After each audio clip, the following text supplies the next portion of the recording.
Datuk Seri Agong telah menghantar surat kepada Bersatu berkenaan dengan langkah yang diambil oleh Adun Bersatu di Negeri Sembilan. Dia menarik SD yang diberi sokongan bersama dengan kita untuk undi kepercayaan kepada kekayaan negeri. Jadi kita ada 3, dia ada 2. Campur dengan UMNO. UMNO ada 14. Cukup 19 lah. Dan tiba-tiba Bersatu tarik SD itu, dia batalkan. Jangan ini satu langkah yang melanggar setia kawan. Setia kawan antara kita lah.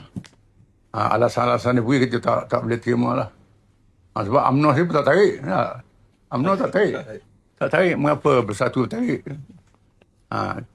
Sebelum ini dia telah bertindak di Perlis. Iaitulah menyokong dia tak percaya terhadap Menteri Besar kita di Perlis. Dia sokong. Dan kita telah membicarakan disiplin terhadap adun kita yang bertindak itu. Yang Bersatu tak bertindak apa-apa. Dia tunjuk kawan dia dari Menteri Besar Perlis. Kita masih itulah sabarlah kerana nak jaga perpaduan Perikatan Nasional ni.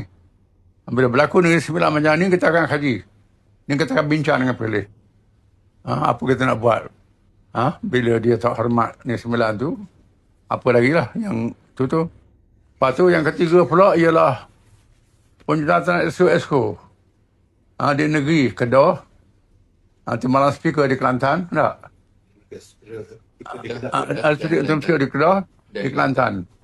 Dia suruh pecat tu ke orang. Kita lihat prestasi orang ni, bukan nak pecat beritahu prestasi orang ni. Prestasi dia laksanakan tugas dia dengan baik, dengan apa, tak perlu dipecat lah. Jadi tak ada dalam kita parti ni tindakan disiplin kerana nak pecat beritahu, mesti ada sebab dia, alasan dia.